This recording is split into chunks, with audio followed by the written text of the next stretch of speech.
April 1889. Birth and childhood. Adolf Hitler was born on April 20 in the small Austrian town of Braunau am Inn, in Upper Austria on the Austrian-German border. His father, Alois, was a customs official while his mother, Clara, came from a poor peasant family. Life was financially comfortable for the Hitler family, but Alois was a domineering character and young Adolf frequently found himself on the wrong side of his father's short temper. At primary school, Hitler was a clever, popular child. At secondary school, he withdrew psychologically, preferring to reenact battles from the Boer War than study. He left school with no qualifications at 16. February 1908. Down and out in Vienna. Hitler dreamed of a career as an artist. His father had rejected the idea, but after he died in 1903, Hitler would try to make his dream a reality. He applied to the Vienna Academy of Fine Arts, but was promptly rejected in October 1907. Shortly after, Hitler's beloved mother died. He moved to Vienna and scratched out a precarious bohemian existence, sleeping in hostels and painting postcards. Here he began to develop many of the views, which would later characterize his ideology and desire to unite Germany and Austria. The anti-Semitic politics of Vienna's mayor, Karl Lueger. August 1914. Fighting for the fatherland. Hitler hated the multi-ethnic composition of Austria's ruling Habsburg Empire. Determined to avoid military service, he moved to Munich in 1913. Hitler was keen to prove his loyalty to Germany. In August 1914, the world plunged into a war unlike any seen before. Hitler quickly enlisted. In the army, he finally found purpose, a cause with which he could wholly identify. Serving in both France and Belgium, he was twice decorated for bravery. In 1916, Hitler was wounded at the Somme, one of the bloodiest battles of the war. Convalescing in Germany, he affected a distinctive toothbrush mustache. November 1918. Stabbed in the back. Hitler was wounded for a second time following a British gas attack. While recovering in Pasewalk, the unthinkable happened, Germany surrendered. Before the surrender, facing serious discontent at home and the prospect of defeat at the front, Germany's high command sought to shift the blame. The majority parties in the Reichstag were handed a poison chalice. They were given more power but implicated in the impending defeat. Kaiser Wilhelm II abdicated days before armistice. Like others, Hitler was enraged by what he saw as the betrayal of an undefeated German army by Jews and socialists at home. He resolved to go into politics. June 1919. Treaty of Versailles. To the victors the spoils. When the Treaty of Versailles was signed in summer 1919, Germany was forced to accept sole responsibility for the war.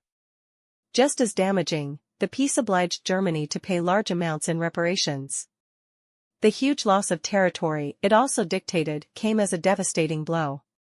Hitler bitterly resented it. Defeat and then humiliation at Versailles challenged his whole sense of worth. Still in the army, Hitler was sent to report on an emerging far-right group, the German Workers' Party, later renamed the Nazi Party. Finding he agreed with their nationalist, anti-Semitic beliefs, he joined. July 1921. Der Führer. Hitler's oratory skills helped him rise quickly through the ranks of his new party. In February, he spoke before a crowd of nearly 6,000 in Munich. To publicize the meeting, he engaged in propaganda tactics, sending out party supporters in trucks with swastikas to leaflet the area. But the party executive, including founder Anton Drexler, were uneasy at Hitler's growing popularity. In an effort to weaken his position, they formed an alliance with a socialist group while Hitler was in Berlin visiting other nationalist parties. It backfired spectacularly. Hitler promptly resigned and rejoined only when he was handed sole control. November 1923. Beer Hall Putsch. Germany's government was on the brink of collapse. Hyperinflation saw the price of a loaf of bread rise from 250 marks to 200 billion by November. Hitler sought to start a revolution. On November 8, Bavarian Prime Minister Gustav Kahr addressed a meeting of businessmen at a beer hall in Munich. Hitler burst in with his stormtroopers, the SA, a motley crew of far-right paramilitaries. At gunpoint, Kahr was forced to pledge support. The next day, Hitler led 3,000 men onto the streets. But the police were waiting. In the ensuing violence, 16 Nazis and 3 policemen died. Hitler was arrested and sentenced to 5 years in prison for treason.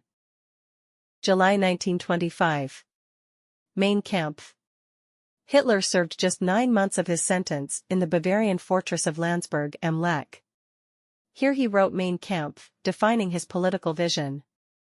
For him, the state was not an economic entity, but racial. He declared the superiority of a white Aryan race, with particular vitriol reserved for the Jews he viewed as parasites. Their elimination, he said, must necessarily be a bloody process. Mein Kampf outlined the central tenets of a Germany under Nazi control: military expansion, elimination of impure races and dictatorial authoritarianism. After its publication in July 1925, the book saw more exposure for Hitler's views. October 1929. Wall Street crash. After the failure of his revolution, Hitler looked to the ballot box. But despite his own rising profile, in 1928 the Nazis won just 2.6% of the vote. A resurgent German economy had seen public opinion move to the political center. Events on the other side of the world would change all that. When the American stock exchange collapsed, the foreign loans on which Germany's economic recovery relied were called in. Unemployment rose to 6 million and parties on both the extreme left and right saw support skyrocket. At the same time, Hitler first met a 17-year-old German Catholic girl called Eva Braun. January 1933. Leader of Germany. Now a German citizen, Hitler led the Nazis to become the largest party in Germany with over 37% of the popular vote in the elections of July 1932. German President von Hindenburg's concern at growing communist support persuaded him to give Hitler the post of Chancellor in January. Hitler quickly consolidated his position. By March he had dictatorial powers courtesy of the Enabling Act, which allowed him to pass laws without Reichstag approval. Political parties, organizations, and unions unassociated with the Nazis were soon disbanded, but Hitler still needed the support of the army to fulfill the vision he had outlined in Mein Kampf. June 1934. The Night of the Long Knives. Army leaders were wary of the paramilitaries who had helped Hitler to power. He allayed those concerns ruthlessly, tightening his own grip on power. The leader of the SA, Ernst Röhm, was among hundreds assassinated in one night as Hitler purged his party.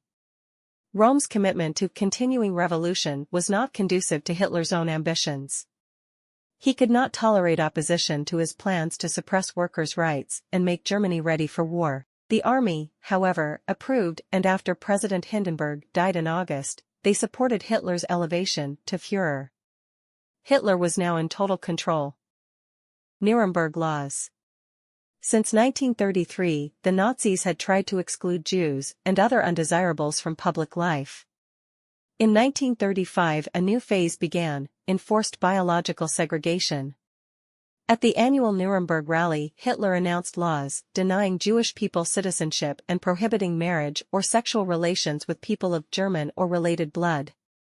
Anyone with 3 or more Jewish grandparents was affected, irrespective of their own religious identity. Hitler characterized the laws as an effort to achieve the legislative regulation of a problem which, if it breaks down again, will then have to be transferred by law to the National Socialist Party for final solution.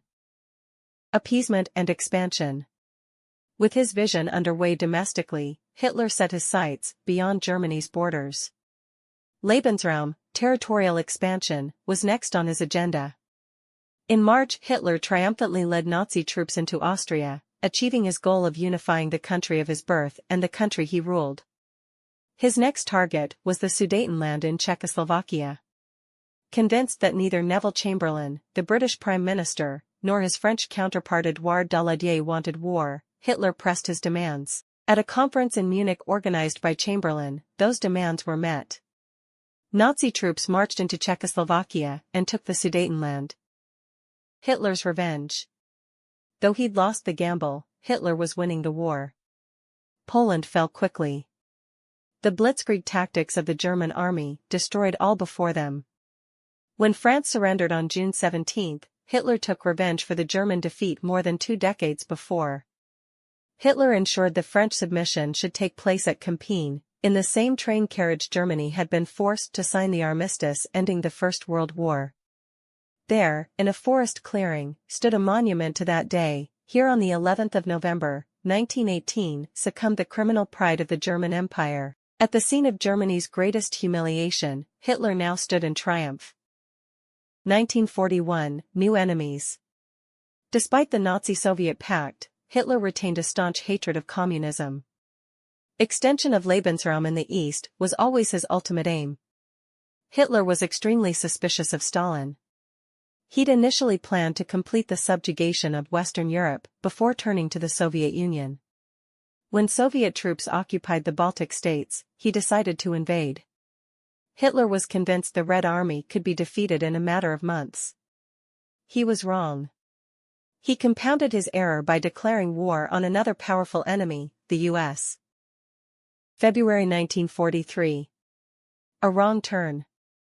As the German invasion of the USSR foundered, Hitler assumed day-to-day operational command of the army, convinced only he could succeed. Hitler was now directing the entire army from his headquarters, thousands of miles away. In spring 1942, he was convinced the Soviets would be defeated if his army followed his plan to the letter. He was proven wrong at Stalingrad. Freezing, starving, and hopelessly outnumbered, German forces could not hold the city. "Surrender is forbidden," Hitler said. His commanders on the ground chose to ignore the order. For the first time, Hitler faced sustained personal criticism because of the defeat. Asleep at the wheel. Hitler's intransigence had left German forces in retreat in the east. Now, his mistrust and refusal to delegate cost them dearly in the west. When Allied troops landed on French soil on D-Day, Hitler was asleep in his eagle's nest retreat. No significant decisions could be taken without his authorization. Crucial German panzer divisions, which may have delayed the Allied invasion, could not be moved until Hitler woke up. The landings were a success. Germany was now fighting and losing a war on 2 fronts, yet Hitler had met the news with enthusiasm, believing his forces could finally take the US and Britain out of the war. July 1944. A weakening grip. As Germany's military situation deteriorated, opposition to Hitler grew among the army elite. Many of his previously loyal commanders wanted him dead. Hitler was increasingly paranoid, and frequently modified his schedule at the last moment. But on July 20 an opportunity came at last. Hitler was meeting with top military aides at the Wolfslair Field headquarters. A senior army officer, Lieutenant Karl Klaus von Stauffenberg, left a bomb in a briefcase in the conference room. At 12:42 p.m. it went off. A stenographer and 3 officers died. Hitler was lucky to escape with only minor injuries, shielded from the full force of the blast by an oak table. April 1945. Defeat and death. As Soviet troops closed in on his bunker in Berlin, Hitler accepted the inevitability of his defeat. He set into action his plan to take his own life. Hours beforehand, he married Eva Braun, who had remained by his side for 11 years. They were wed early on the morning of April 29. The next day, at a little after 3:30 p.m., they bit into thin glass vials of cyanide. Hitler then shot himself through the head. The man responsible for untold suffering, who had almost single-handedly brought the world to the very brink of destruction, was dead.